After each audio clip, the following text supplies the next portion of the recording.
Dubai کے king شیخ محمد بن رشید المخدوم کی خصوصی فرمائش پر برج عرب کی کنسٹرکشن کا کام چل رہا تھا۔ یہ بلڈنگ دبئی رولر کے لیے بہت ہی زیادہ امپورٹنٹ تھی، کیونکہ اسی بلڈنگ نے دنیا بھر میں دبئی کا امپریشن بنانا تھا اور دبئی کا فیوچر بھی اسی بلڈنگ پر ڈیپینڈ کر رہا تھا۔ 1053 فیٹ اونچا دنیا کا سب سے اونچا ہوٹل بنانے کے لیے شیخ محمد بن رشید نے دبئی کے سارے خزانے بھی کھول دیے تھے۔ ان کو پیسوں کی پرواہ نہیں تھی، پر جو چیز انہیں چاہیے تھی اس کو ہر قیمت پر کمپلیٹ کرنا بہت ہی زیادہ ضروری تھا۔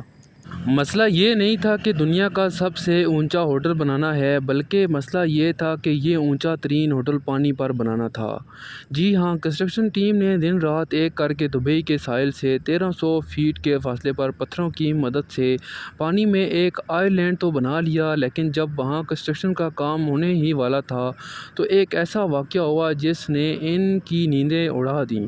ایک طاقتور سمندری طوفان آیا جس کی ڈینسٹی اتنی زیادہ تھی کہ اس نے آئی لینڈ کے پتھروں کو بھی ہلا دیا تھا۔ یہاں طوفانی لہروں نے آئی لینڈ کو نقصان پہنچایا تو دوسری طرف دبئی کے شاہی محل میں بھی خوف کی لہر دوڑ گئی۔ سب کو یہی لگنے لگا کہ جن طوفانی لہروں نے صرف آئی لینڈ کو ہی اتنا نقصان پہنچایا ہے، وہ بعد میں برج عرب کو کیسے چھوڑیں گی۔ آرٹیفیشل آئی لینڈ پر دنیا کا سب سے اونچا ہوٹل بننے کا خواب اب ٹوٹتا دکھائی دے رہا تھا۔ ہر طرف مایوسی پھیل چکی تھی اور کنسٹرکشن کا کام ہولڈ پہ جا چکا تھا۔ لیکن تبھی ایک انجینئر نے ایک ایسا سلوشن پیش کیا جس سے چاہے طوفانی لہریں ہوں یا پھر سونامی، آئی لینڈ فولاد بن کے کھڑا رہے گا۔ ناظرین، دبئی کے ساحل پر فخر سے کھڑی یہ بلڈنگ جس کو ہم برج العرب کے نام سے جانتے ہیں، یہ building dream place of Dubai سے بھی پہچانی جاتی ہے۔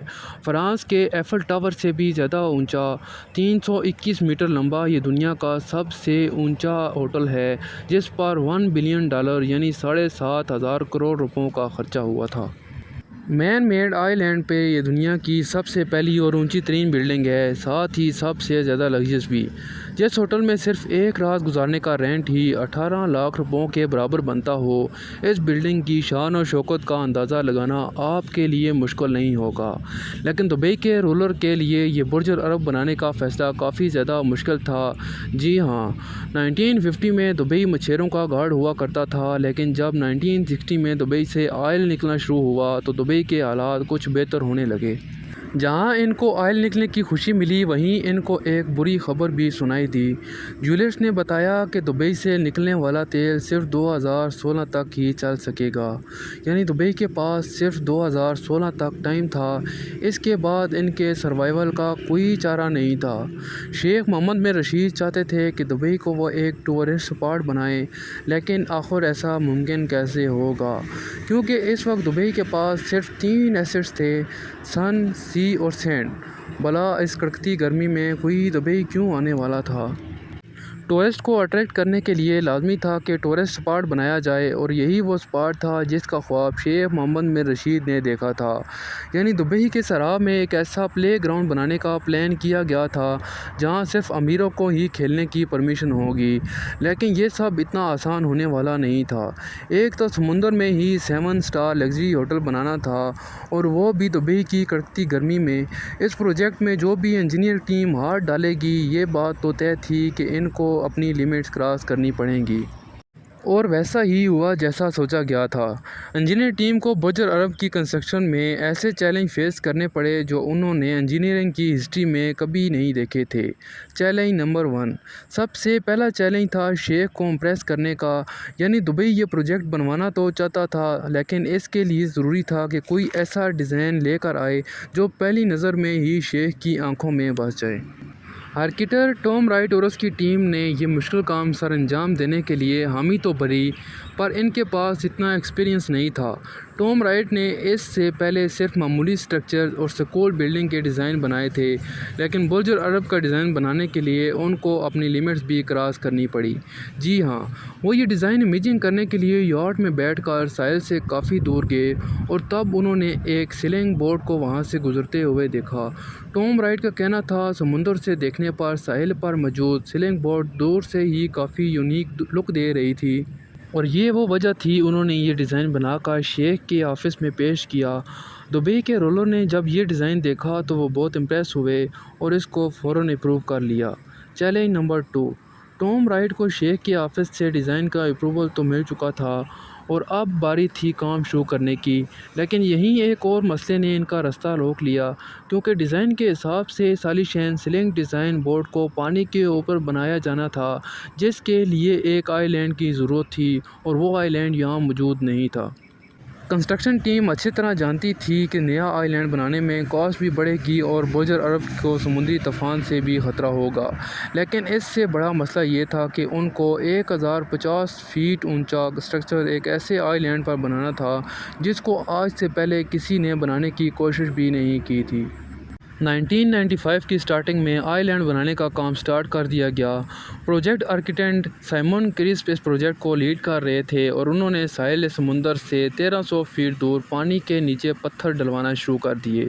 5 مہینوں کی انتھک محنت کے بعد اس آئی لینڈ کی شکل سامنے آنے لگی۔ اس آئی لینڈ کو اپنے اوپر 2 لاکھ ٹن وزن برداشت کرنا تھا، جو تقریباً 50,000 ایشین ایلیفینٹ کے وزن کے برابر بنتا ہے۔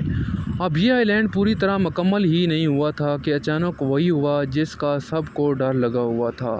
جی ہاں، سمندر میں سمندری طوفان اور یونائٹڈ عرب امارات کو اپنی لپیٹ میں لے لیا اور ساتھ ہی برج عرب کے لیے بنائے گئے آئی لینڈ کو بھی۔ خوفناک سمندری لہروں نے آئی لینڈ کے پتھروں کو ہلا دیا، جس کی وجہ سے آئی لینڈ کا ایک حصہ بھی ٹوٹ گیا۔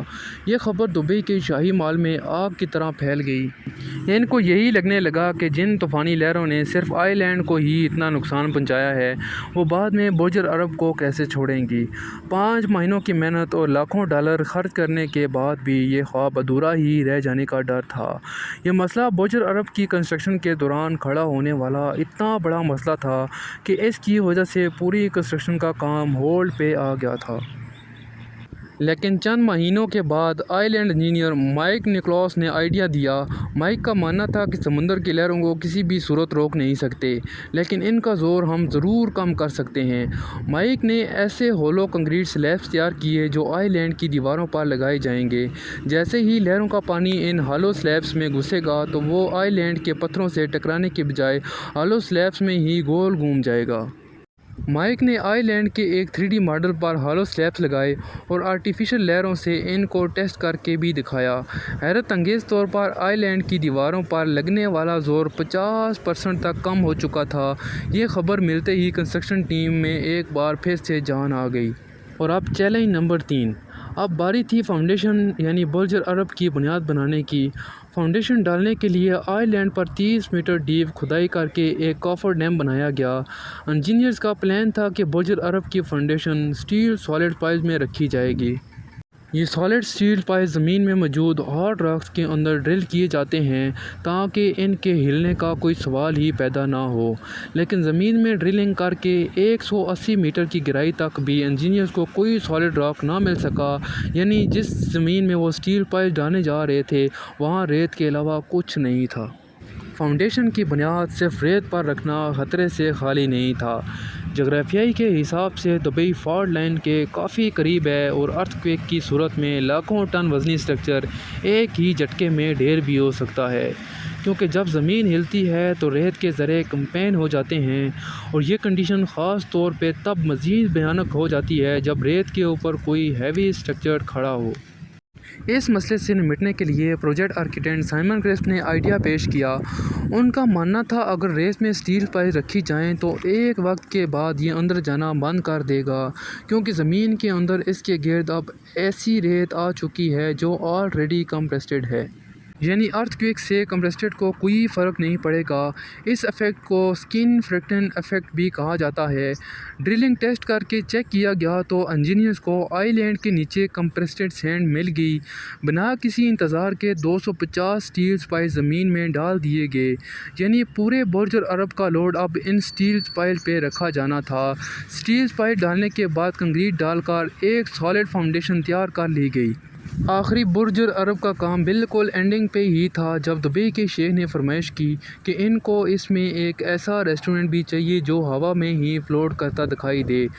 یہ فرمائش انجینئر کے گلے آ گئی، کیونکہ فلوٹنگ ریسٹورنٹ بنانے کے لیے پہلے سے ہی اس کی سپورٹ بنانا ضروری تھی۔ شیخ تو فرمائش کر کے چلے گئے۔ اب نہ ہی آرکیٹیکٹ کو سمجھ آ رہی تھی اور نہ ہی انجینئرز کو کہ اب یہ فلوٹنگ ریسٹورنٹ کیسے بنایا جائے۔ اگلی ویڈیو